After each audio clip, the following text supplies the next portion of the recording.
Hey, happy Wednesday evening, everyone. Hope you guys are doing well on what is Making Waves number 7. This is our 7th episode, and this is a very special one. Joining us tonight is, you guys know him from him and his band was on our cruise in 2019. It's Chris from Motionless and White. So, Chris, thank you for joining us.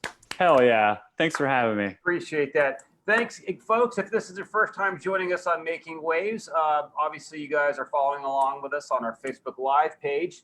You can go ahead and go to the comment section if you have any questions you want to ask Chris, and we'll try our best to get to those.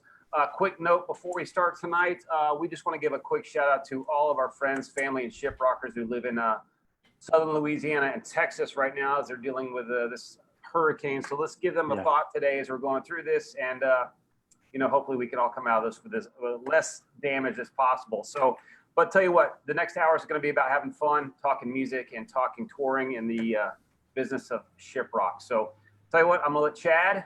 Obviously, you guys all know Chad Nicefield as our host for ShipRocked, and he's also hey everybody Wilson. So, anyway, you guys have at it, and all right, thanks guys, thanks for joining us. Let's go.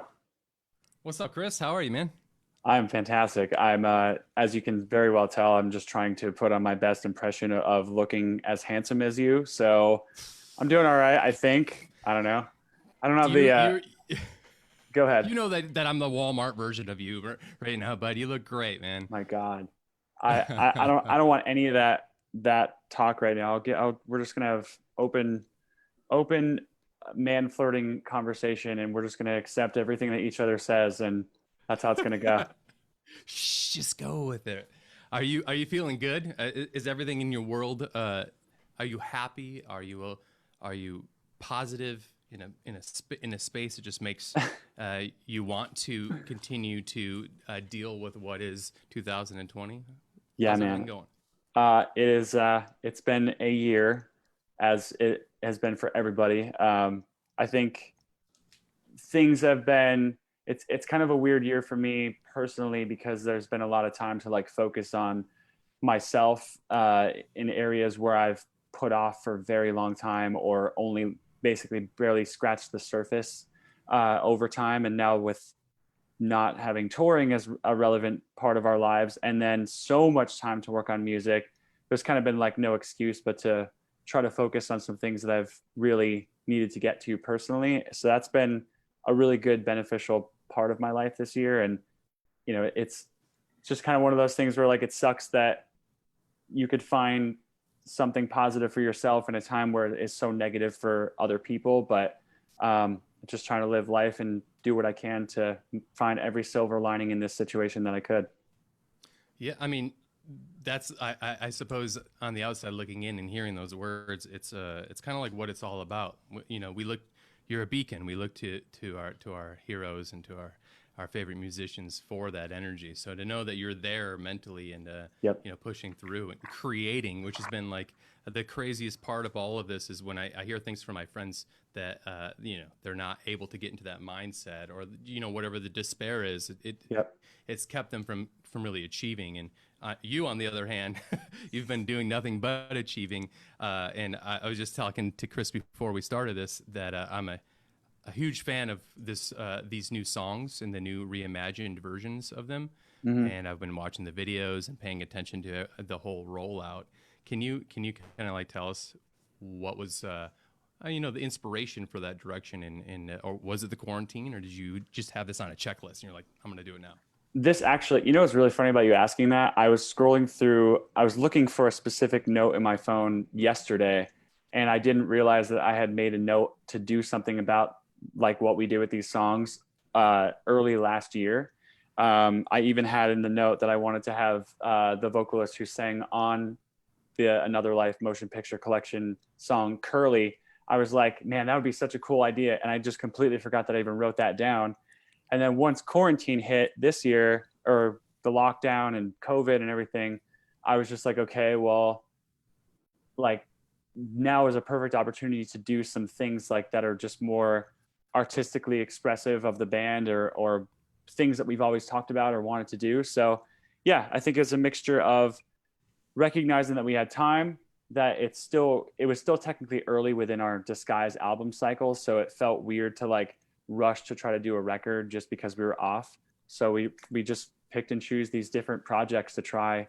That we have a few more of them coming out this year, maybe even early next year that we recorded. And Awesome. I think the next one's going to be really fun for people. The Another Life Eternally Yours stuff was sad and heartbreaking, but the next one's going to be really fun and really exciting for people, and it's going to be quite soon actually when it releases. Oh, that's great. Man, Yeah. Hey, that's can great. I jump in real quick? There's someone had a question just pertinent to what you're saying. Jenny wants to know, Chris, if you guys are going to take any of your songs and make maybe an acoustic album out of it. Well, actually, what's hilarious about some of the projects I mentioned is that two of them were originally started to be acoustic songs, and as we were working on it, we were just like, we could do acoustic, or we could really use the time and just try something wild and out there, and just something a little bit more grandiose than just an acoustic track or album. So yeah, we do want to do one. I asked our fans on Twitter what song they'd like to hear, and they were very vocal about one of our songs called Holding On to Smoke. So I would still like to make that happen. It just kind of got delayed because these other projects came into play that felt really like they had a lot of momentum. Okay. Real quick, I got to get this out of the way because I'm every fifth one, and please don't take this as anything. Everyone says you look fantastic.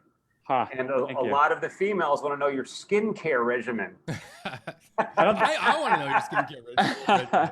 I don't think there's a single stream I've done this year where someone hasn't asked that. That's really funny. You're glowing. That's why, man. Oh, Yeah, man. you are. You look great.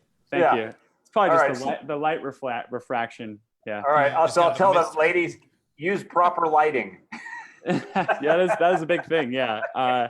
No, it's just take care of yourself and eat a really healthy diet. That helps a lot too. 1000%. All right. Thanks, Chris, for that answer. We're just getting bombarded with that. So No problem. You got to put the work in, ladies. So I had a. You want to work? I had a You better couple- work, bitch. Not yeah.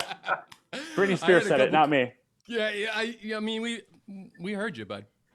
I have You want a Maserati? I have a question about two things you hit on. You nailed on that I really wanted to hammer into you if you don't mind. This girl Curly, I had never heard of her as a vocalist or a musician, and obviously, like, there's one version of reimagining your song as an orchestral piece like this, it fits in the realm of scoring, and then there's another when you're like bringing in a special guest, specifically a female, specifically this female. And where did you hear about her, and why was it? I suppose, why was she chosen? So I've actually been a fan of her music for quite a while. She's been around for a while. Like, she has singles from like kind of like during the same era where like Evanescence was at their peak of popularity. Like, she's been around. I've always thought she like was so unique, and she had a similar look. Her music was like hard to really kind of describe. Something was just very alluring about it, and I've always been a fan. And then her most recent record is just unbelievable. When I was working on Disguise, I was listening to that record a lot, and I was like, man, I really have to do something with her. Like, I would love to get to work on a track of some sort or some reimagined thing. And that's actually when I wrote that on my phone. And yeah, it's just a matter of like, she's just such an amazing, like, very unique artist, super positive, great energy type of, I guess just energy. Yeah. She's just awesome. And, just somebody that I support as a fan, and thought it would be really awesome to have her be a part of the song. So that was like a straight up a win, because you being a fan of hers and then getting the yes, that's like, I can only imagine one of the best feelings in the world. Oh yeah, it was. Anytime that you reach out to someone to see if they're interested is always that like hold your breath moment of just like, oh boy, here we go. But they were really cool. They responded really quickly, and it seemed to just be like she recognized maybe why I wanted her to be a part of the song and have it more of a duet than so much like a just from my perspective. So it worked out, and it was awesome. I said this before, I don't know if I said it like full on like publicly, but when she sent me the tracks or her like takes for the bridge of the song that she sings on, I like straight up like collapsed to the ground. It was just like curled in a ball, just like sobbing, like That's awesome. it was so powerful. She sang it like better than I could have ever imagined. And because that song is such a deeply personal song, it just collided with me and took me right out. Oh man. Yeah. I mean, to be moved by your own music again, you know, because I mean, you know, the idea is when you're creating it, it's the whole movement of what you're doing is what's pushing it to release, essentially, to get it out there, even if Right. it's just for your a soiree of your friends and not the world as we know it. But Right. to be reinvigorated by that's pretty cool. I'm Yeah. a little jealous. I once wrote a letter to. Do you know who Mike Posner is? Yeah, I do.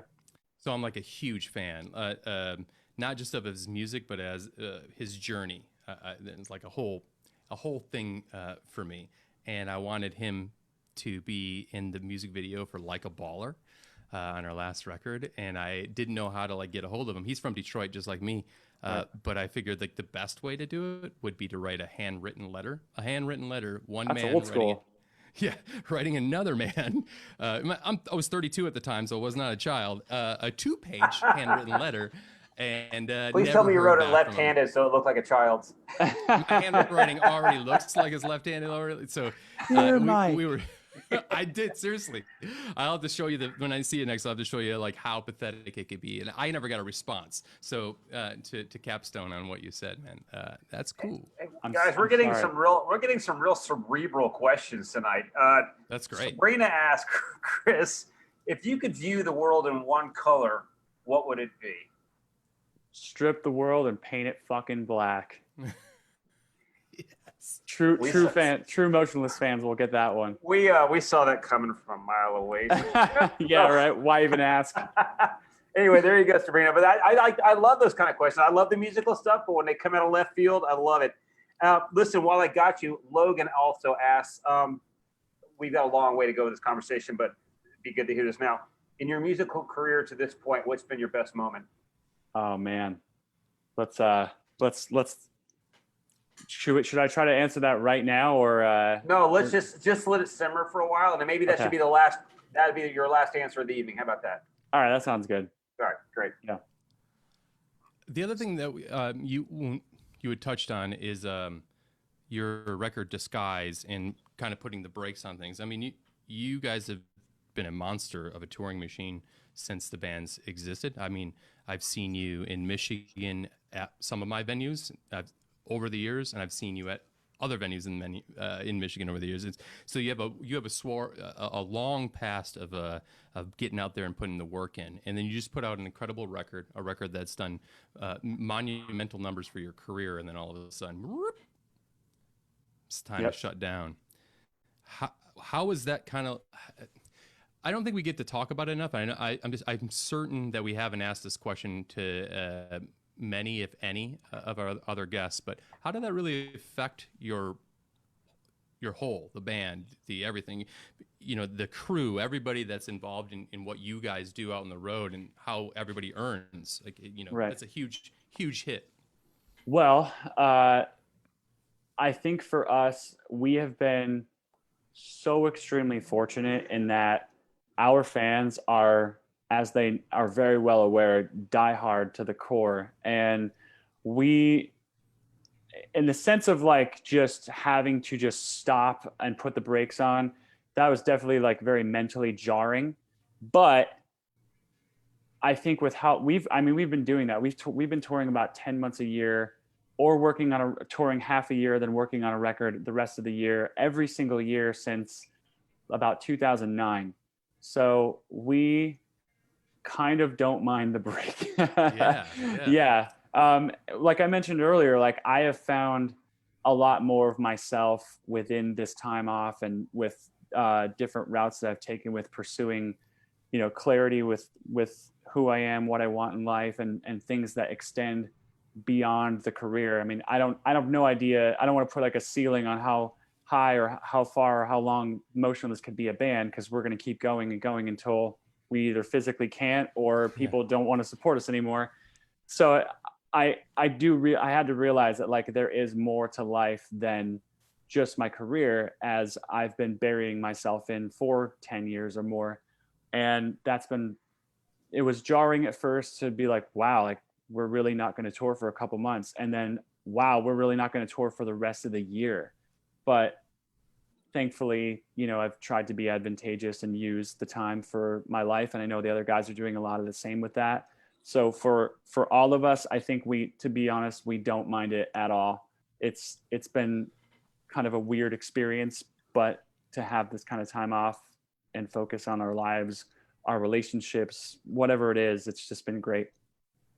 That's really awesome to hear. I mean, Yeah. I think that a lot of us on the road kind of take those things for granted over the years. Yes. And you get the nonchalant, well, very chalant, but pause button like this. It can be the restart that you need in all those other areas. I just wanted to ask how you all been faring there. 'Cause I know it's been hard.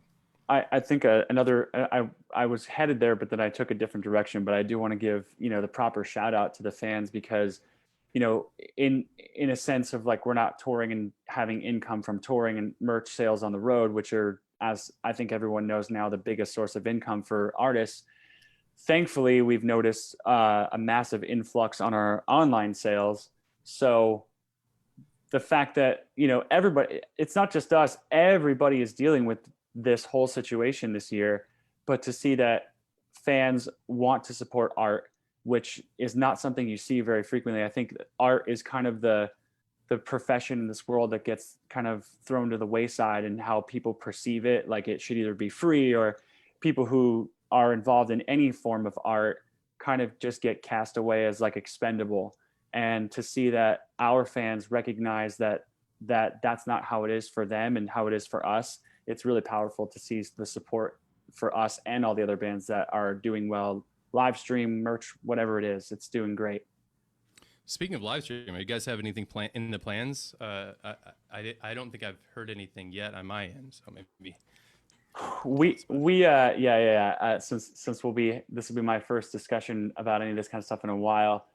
We didn't want to do it initially because we just felt like, let's just wait and do other projects instead, like the motion picture stuff, and then the one that's coming out in September. And that was kind of our outlook, but we've had a lot of fans reach out about doing the live stream stuff. So I think it'll happen. I just don't know what yet and how, and there's a lot of things to figure out with that, but we are listening, and we do want to play and perform. And that's another way that fans could feel the connection between the band and us and them. And also, it is helpful financially in a situation where live events are definitely going to be the last and final thing that comes back after things start getting back to normal, like any live event, sporting, concerts, whatever. So I think it's a great idea to do it, and just try to close out the year with something that feels like it wasn't a total loss in a sense of like a business sense, but then also get the really cool factor of getting to play for our fans again, which might not be the most ideal way, but people are enjoying the live streams, and we've always been a band that feeds off of the crowd. So I think that's where the I don't know if the word is disparity or whatever, just that difference of us and not having that might be a little weird, but we'll push through it and we'll do our best. And I think fans will see that. Yeah, that energy barrier is like the weirdest. I mean, I've participated in a bunch of the live stream, and like, okay, cool, and there's been some really great productions that I've seen come out recently, and it keeps getting better, like it's like the idea of, okay, well, I'll play an acoustic guitar in my room, and engage my fans, because a lot of these building artists, they need to continuously push the envelope in order to keep that fan base moving and pumping and totally and getting to where they want to go. And you put a fucking a stick in the spokes like that, But watching it all like unravel and the options that bands have, I can only imagine that no matter what, this area, I don't think it's going to go away. It's going to be, it'll help supplement, because when, like you said, it's the last live events will be the last to go online. And when they do go online, as in back to back to the brick and mortar business, it's going to be weird because you have a lot of people who mentally has to get past everything they went through. And just like Pavlov's dog, if you've been in your house for a year, like the idea of like, come on out to this concert and party with us. And people are going to be a little weird about that. Not just because of coronavirus, but because they have everything they need at home. Right. So yeah, they're also undergoing something called that's new that sociologists are calling FOGO, fear of going out. Wow. It's crazy. It's crazy.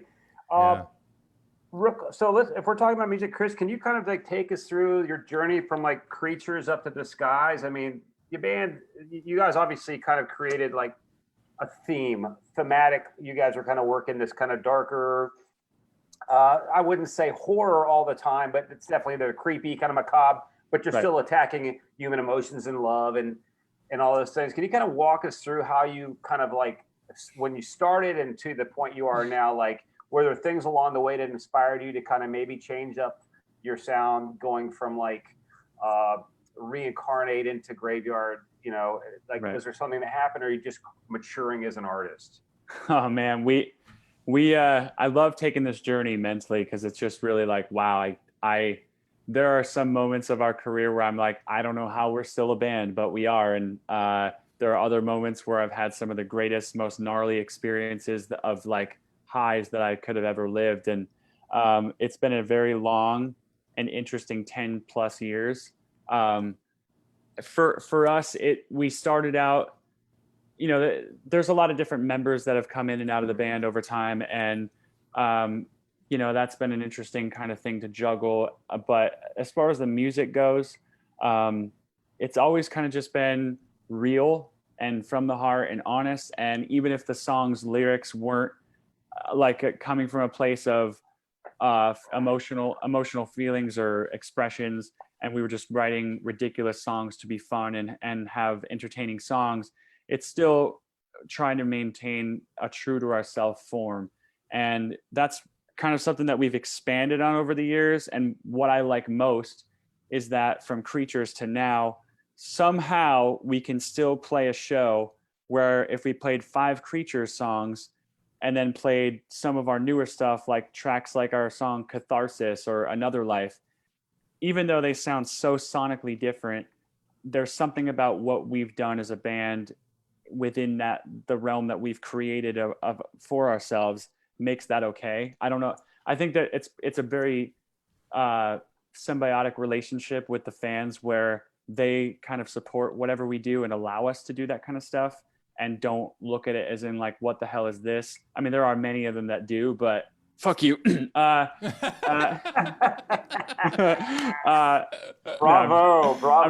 I'm just kidding. We have a shirt coming out for our Creatures line that I've specifically made only like 100 of. It says Motionless hasn't been good since Creatures, and then it just has a middle finger underneath it. So yeah, I was really happy about that one.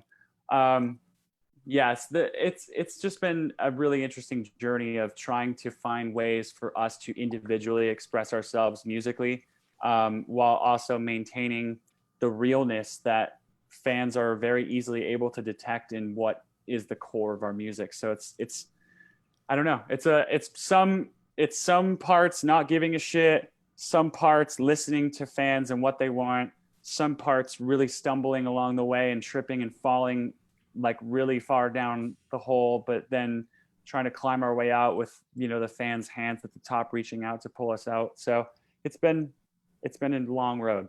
Well, there's definitely a cohesion to your work regardless, because every band starts out at A and then they grow and whatever. And like you say, there's most of your fans, and you're at a point too now where you can do what you kind of want and your fans are there to support you. And quite honestly, that's the mark of success.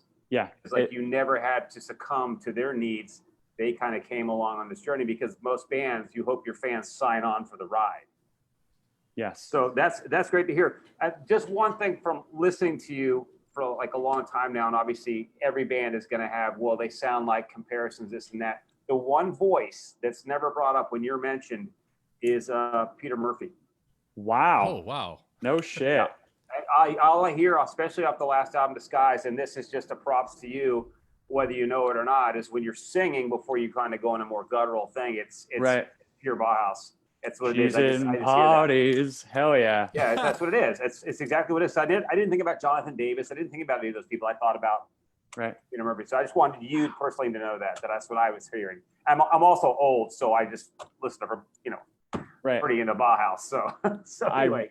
I've never heard that, and I like that way more than many of the other ones that I get. So thank you. Just hey, tell you, go back and listen to your own music and go, you know what? I knew where he heard that. I get it. I'm a big fan. So yeah, that's awesome. Very cool. Thank you.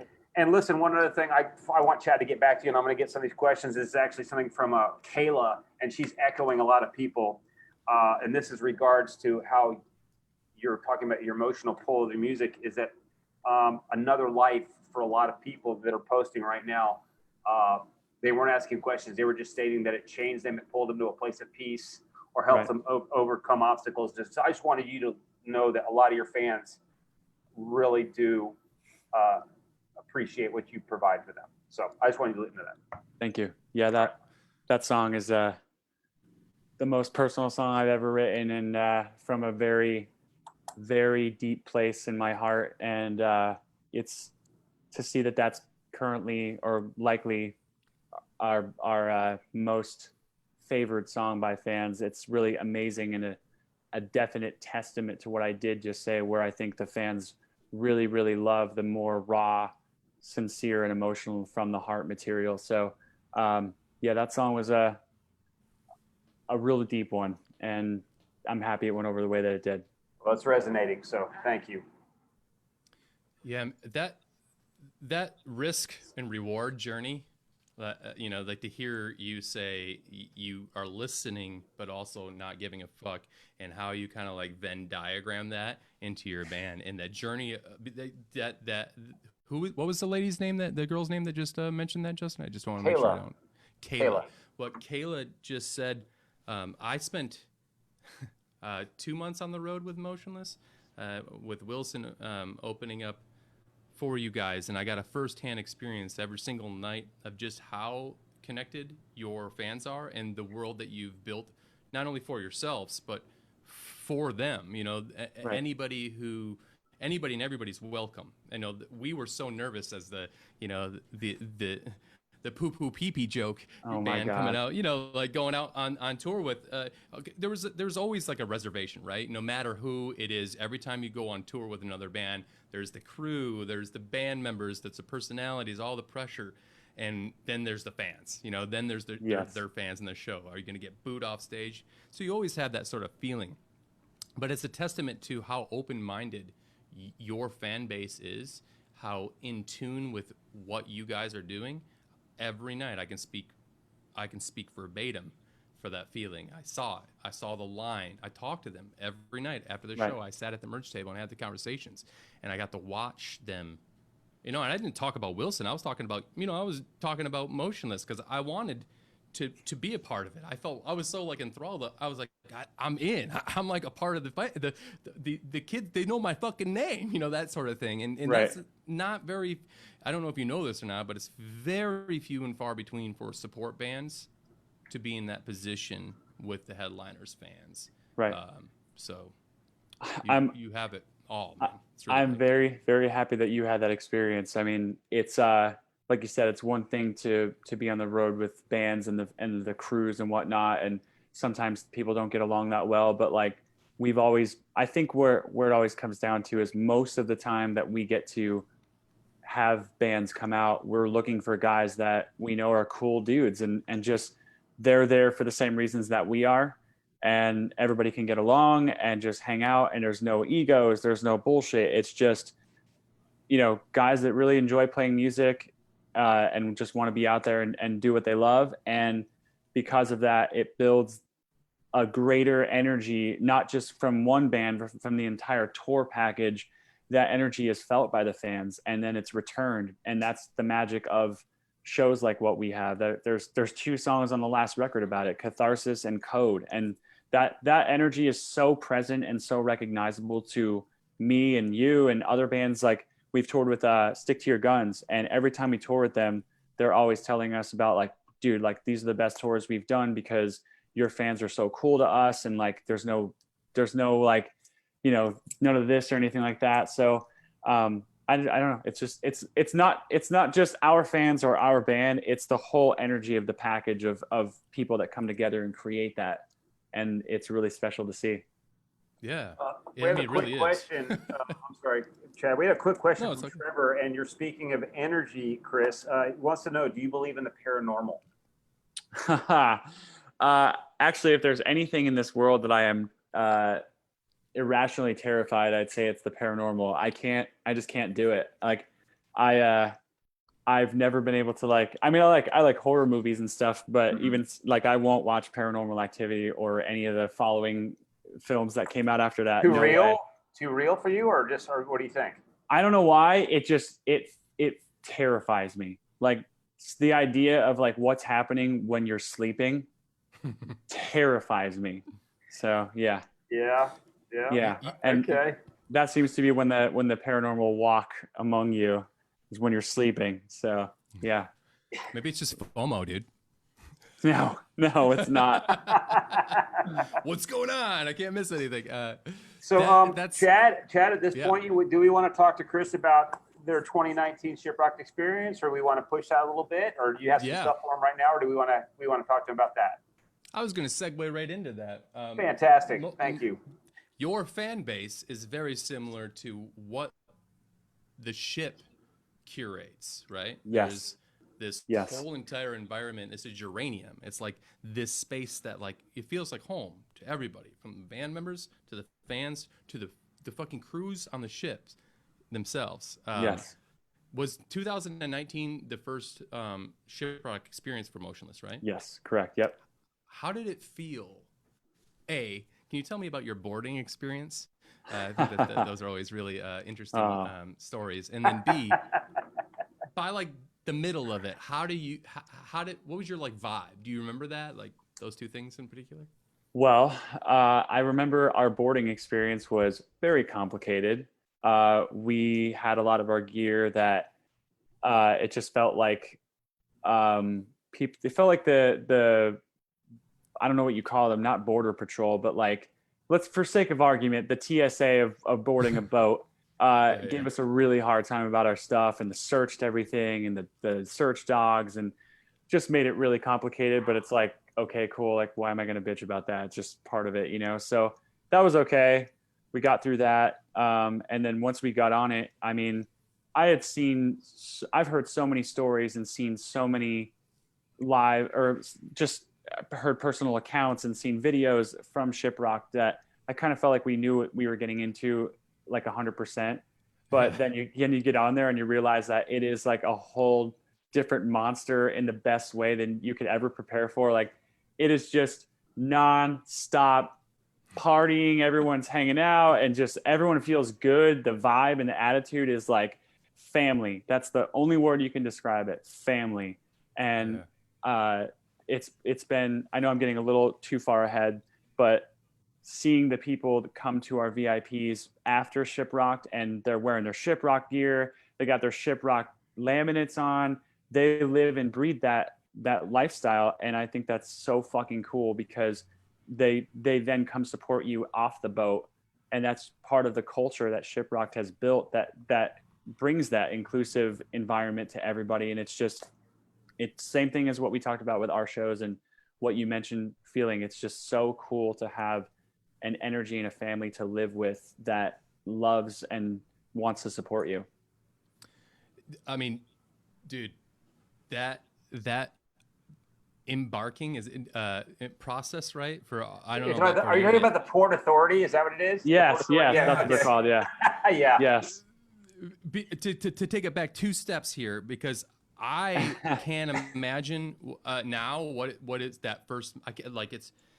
Wilson's done the ship probably 6 or 7 to 6 times. I've probably done it myself 7 or I think 8 now as like either like a stowaway or now as the host. But that first fucking day where you're pulling up and you're like, what is this? I don't know if you've even been on a cruise before, but I had never been on a cruise before, and it was so overwhelming. And then you see the dogs and all the other things going on. You get in this ship, and it feels like you're like entering Disneyland for the first time. If that makes sense. Yeah, it is a very like larger than life experience. Just, I mean, just the sheer fact of like the size of the boat, and you just roll up, and like you said, you're just like a kid again, just like, whoa. Yeah. So yeah, that's a really cool experience. And then just to kind of,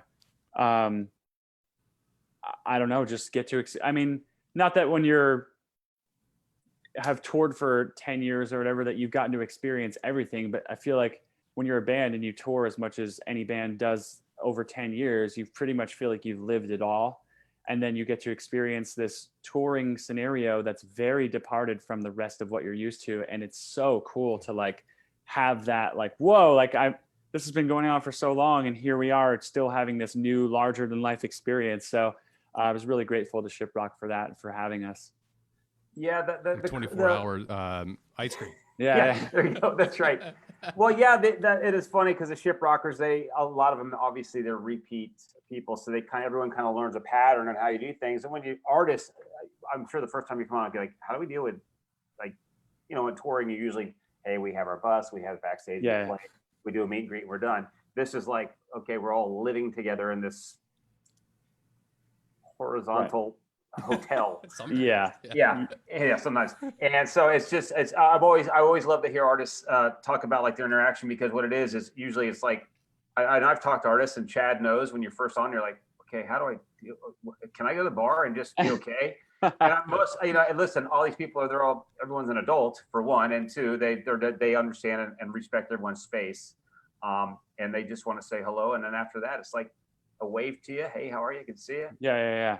Maybe you get a drink or three out of it, and then but yeah. So I always just like to hear that experience, and I'm glad it went well, because that's obviously what we want to do. We want to provide this incredible experience for the cruisers, but also for the artists. We want to make them feel like you guys are safe, and this is a great environment for you, and it's healthy and creative and just really friendly. So thanks, Chris. Exactly what you said is 100% the reality of what it's like to be there. Like the respect level that everyone has towards one another, whether you're the headlining band, the opening band, a fan, and whatever tier fan package you bought, it doesn't matter. Everyone's there for one purpose. Everyone's respectful, and it's just such a cool party to be a part of. And you guys do an amazing job with it, that's for sure. I really hope that we get the chance to be on one again. Yeah, me too. I'm sure that's coming down the pike.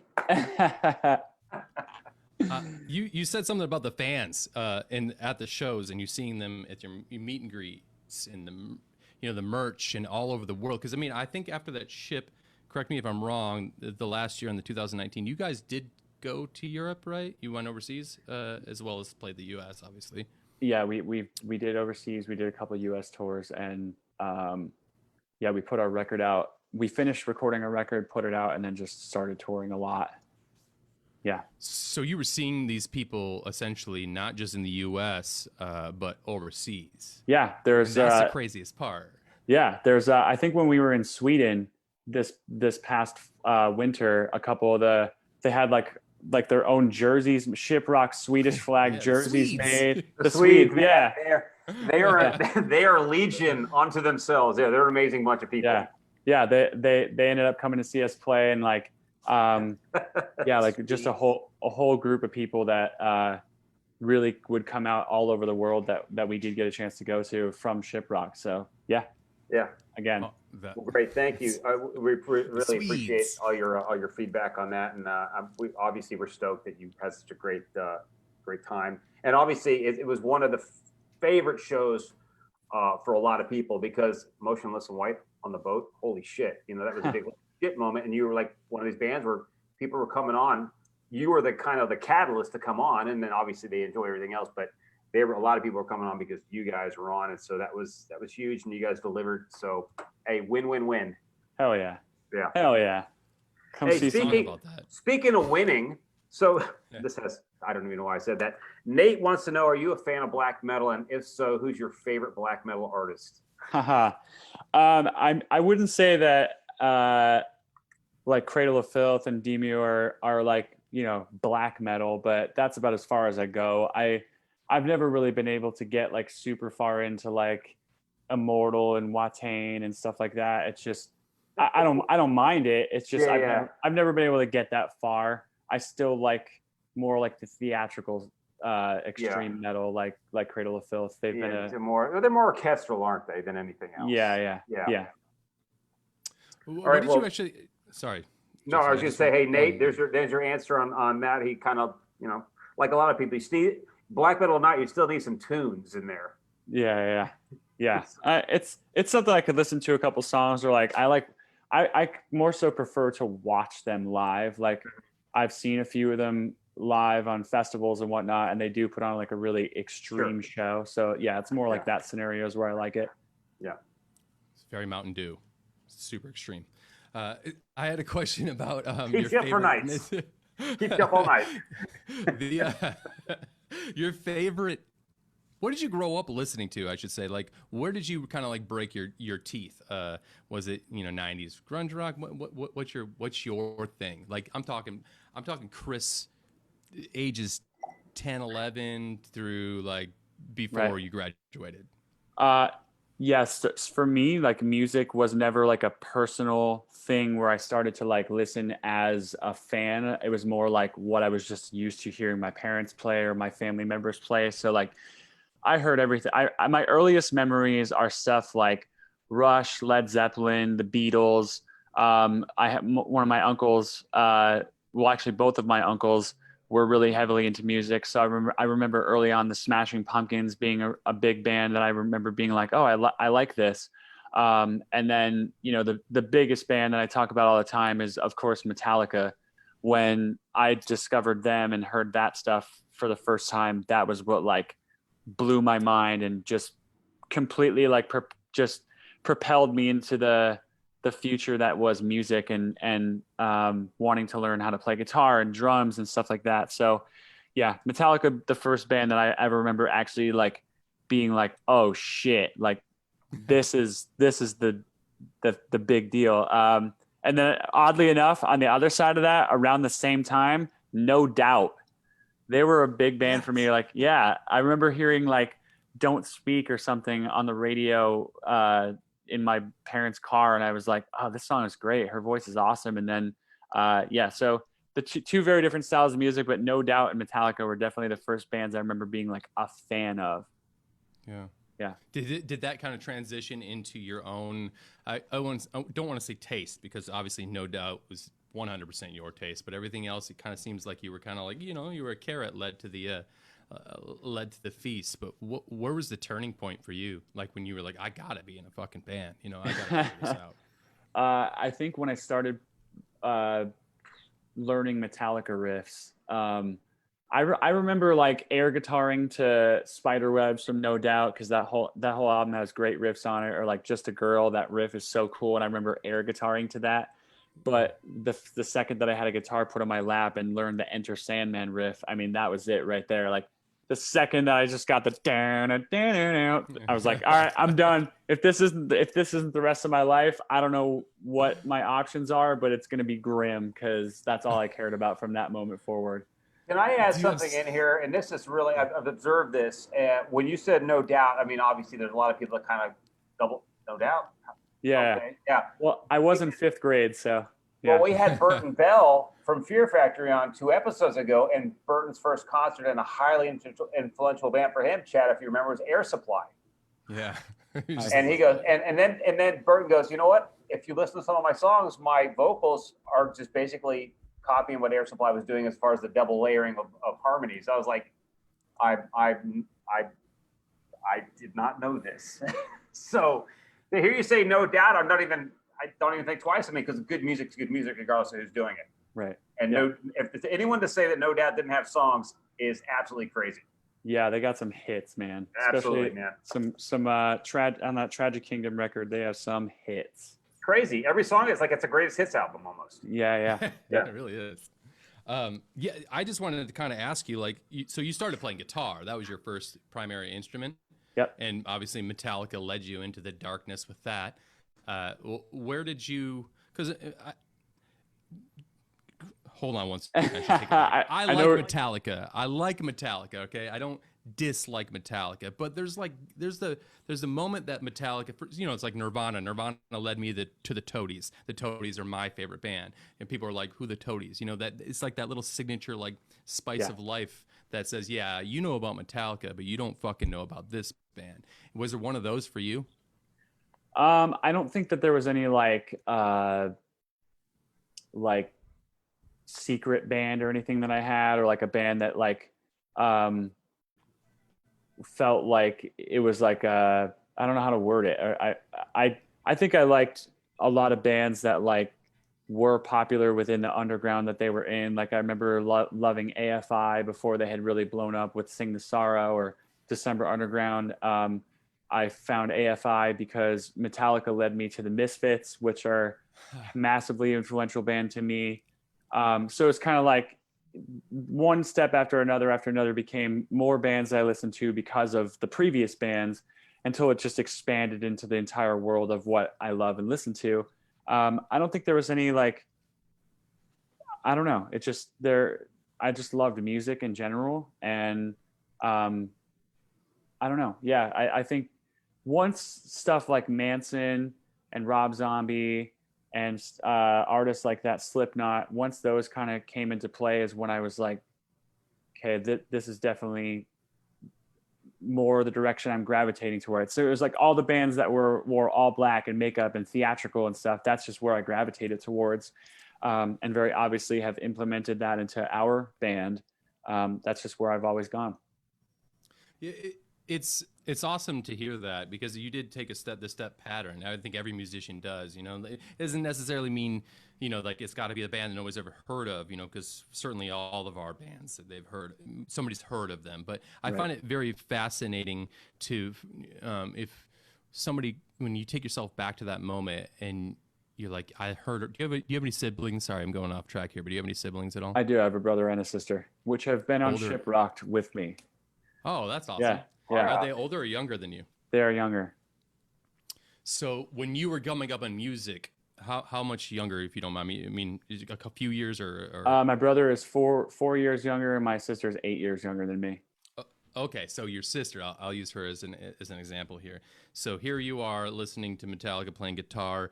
You're getting riffs in. You're like, I want to do this. As soon as the more dangerous stuff comes along, that kind of like Metallica fucking rules. But these guys are like, I'll kill you, Metallica. And you have this, like Slipknot is a great example. Like you have this sister of yours that's 8 years younger.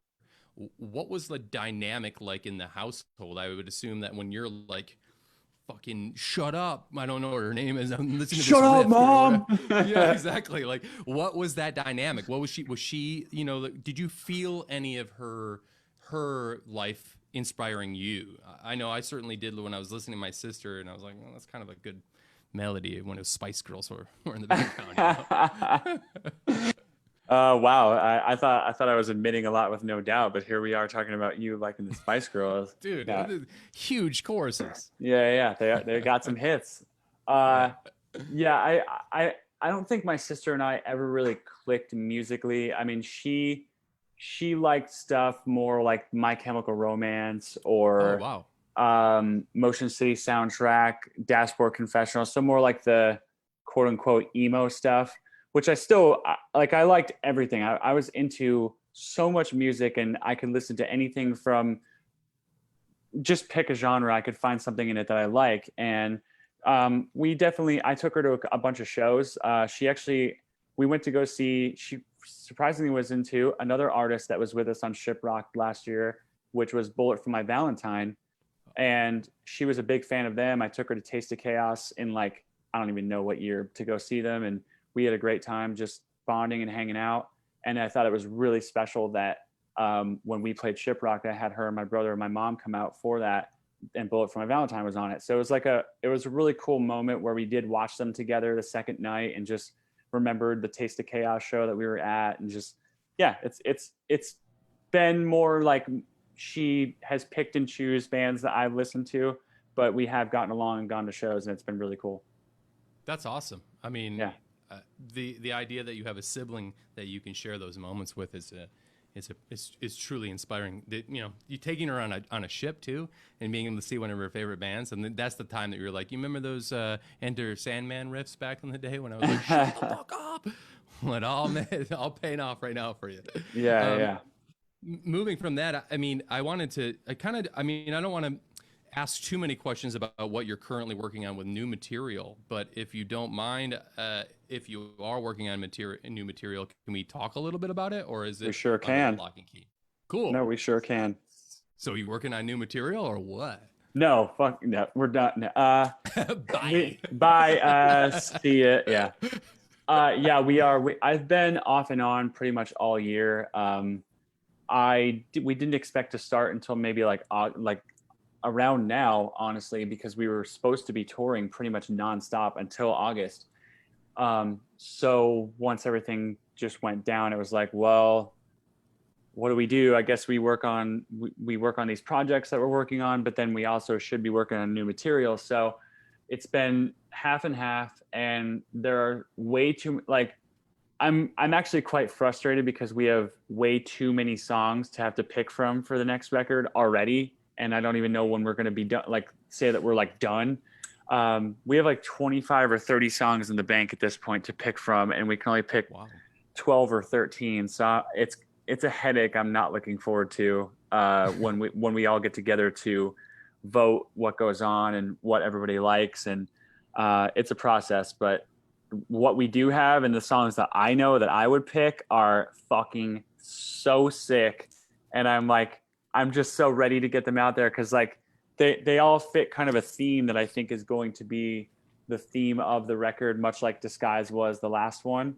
And it feels really big and kind of like not really an untapped area of like what we've done musically. There's still very familiar stuff that will feel like the last two records a lot, but something about them just feels bigger. But I'm probably just doing the thing that every guy in a band does who's talking about the record, that says that it's bigger and better and cooler than the last shit that they put out. So I'll stop myself there before I become the cliche that I don't want to be. Darren and Jen mentioned something that might be of help to you, Chris, a double album. You know what's funny? You know what's funny? I've considered it because of the circumstances of this year. Like, if we did put a double album out, like, it would only make sense to do that during the COVID downtime. Sure. But I don't know. Like, does anyone even listen to 12 tracks anymore? Like, I do, but yes. I feel like do. Yeah. Okay. Great. Because I feel like it's all Spotify singles and playlists, and most of our plays on Spotify come from playlisting rather than people listening to the whole album in a row. But yeah, it's a whole world I don't quite understand yet, but it's interesting to navigate through.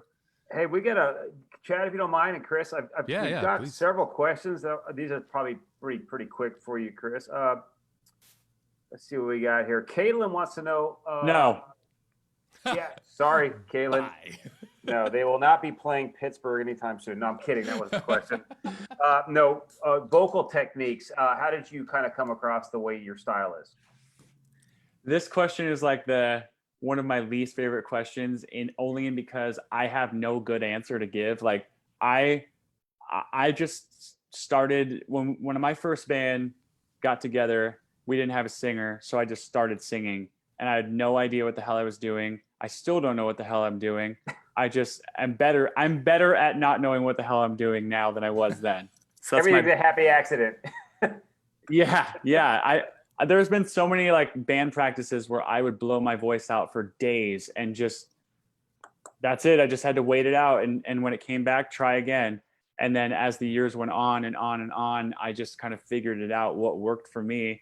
And I definitely don't do anything the right way. I just go up there and hope for the best. And I've really made changes over time to try to be better. And I think that it's been an improvement, but I still don't, as I said, I just know I'm better at not knowing what the hell I'm doing now than I was then. Okay. Well, Caitlin, I hope you got the answer you were hopefully looking for. Another person asked, this is Luana. She wants to know, not Motionless in White, but what's your favorite song of all time? Oh, wow. That is impossible. I know. It's like favorite child. Who do I pick? Um, I know. yeah, I can't really answer that right now. Top 5. How about that? No order. Yeah, I think Saturday Night from Misfits is a big one. Wow. Oh, the Michael Graves song. Yeah.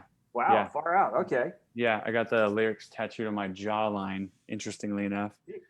Oh. That is okay. That's Yeah. I've never it's a first. Hey, you let's just say Michael Graves over Glenn that's huge. But I actually kind of prefer that era myself.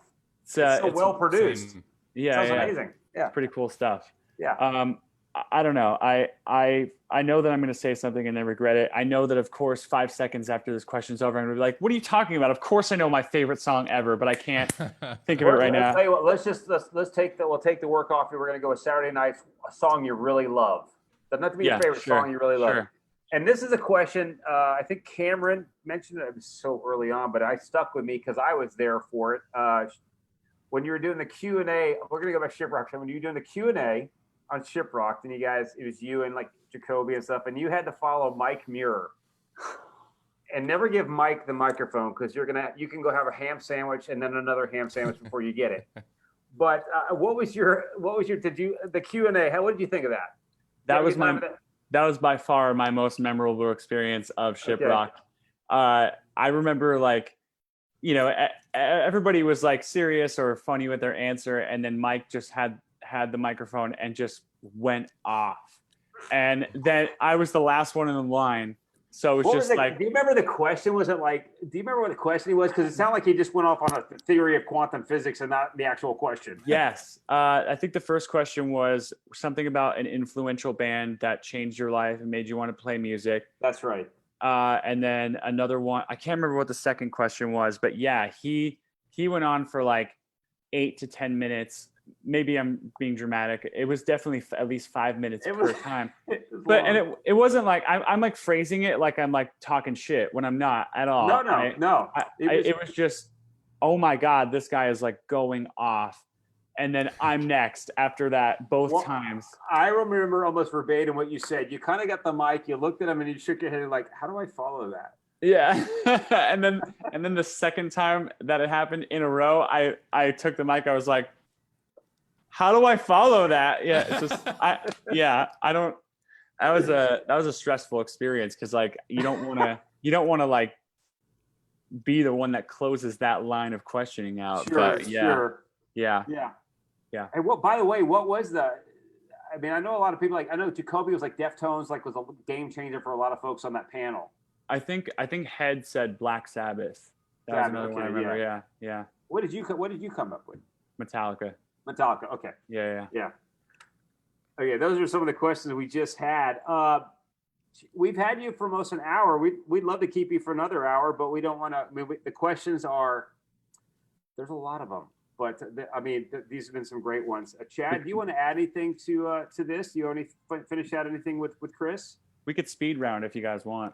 Yeah. What's the record called? When is it coming out? But I think that you're in I was just going to say you're in a particularly strange isn't the right word, but like peculiar place because you're the type of band who can put out a double album in 2020 and your fan base will fucking love it. They will love the entirety of it. The ShipRocked fan base is going to love the entirety of that record. So I don't know if you're thinking about shying away from it. Maybe you should just go for it. I'm just going to give him a little words of encouragement because I certainly would love to have Motionless and White double album. So. Maybe I like to give each song like that we pick is a big deal to me. So I wouldn't want to, unless we just had a long time to do it, I wouldn't want to sacrifice the quality or craftsmanship of each song that I like to spend the time that I do on them. So I don't know. Maybe that's another reason why we're doing these projects, individual projects. It's like we do want to do more, but I don't know. I got to think about it. We got to have a conversation as a band and see what people think about that. Sounds good, man. I just wanted to give my 2 cents on the double. All right, so we're gonna finish up here, Chris, with 2 things. We're gonna go back to one of the earlier questions, like what has been your favorite career moment up to this point?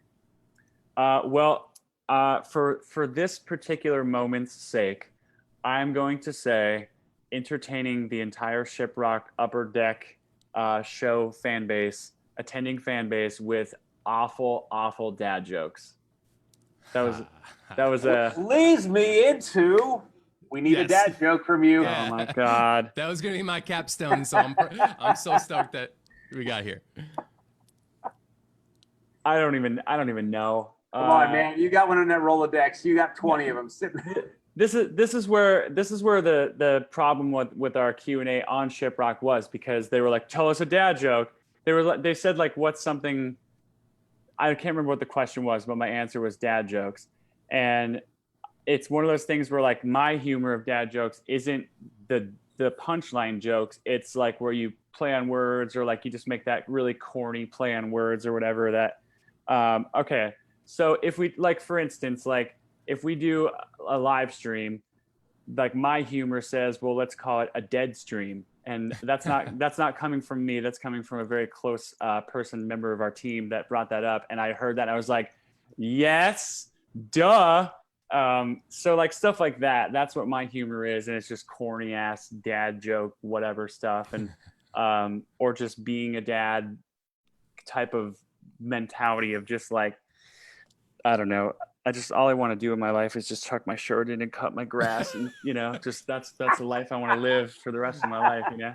Okay, that was an observation more than a joke, but you know what? It counts here. So yes, actually, yes, duh is a dad thing. So you got two of them, folks. Yes, duh, and he's gonna cut his lawn now. That's 200%. That's right. Overachiever here. Anyway, listen, guys. Chris, thank you so much for your time. This has been absolutely wonderful. It was a gas, and we had so many people like coming on board, and we can't thank everyone enough in ShipRocked land for checking us out and being a part of this and having a good time. And thank you for all your questions. I'm sorry I couldn't get to all of them, but if that was the case, I would have kept Chris here for several hours, and he's got lawns to cut. So, I got shirts that need to be tucked in. Let's go. That's right. So anyway, Chris, if we talked about it earlier, guys, if you want to go ahead and look at Motionless White apparel or any kind of swag they might have or music, Chris, can you please direct them where they can go for that online? Yes, absolutely. That would be miwmerch.com or motionlessandwhite.net. Thank you very much. I'll see you later. I don't know. And also remember to check out, Chad's putting it up right now, the new Motionless and White collaboration with Curly for the song Another Life. I know that means a lot to you folks out there, so please check it out. It is an intense mix. So Chris, thank you, my brother. Really appreciate it, man. We'll see you again soon, all right? You take care of yourself. Thank you, guys. It's been a pleasure. Thank you for everyone watching. out there. Yes, thank you so much, everyone. And we'll be back on Friday to tell you who we're going to have for next week's Making Waves. That could be number 8, Chad, right? Dang, man. We didn't even think we were going to get through 2. There we go. That's great. Again, Chris, thank you, Chad. Appreciate it, guys. Chris, dude, See you good to guys. see you, man.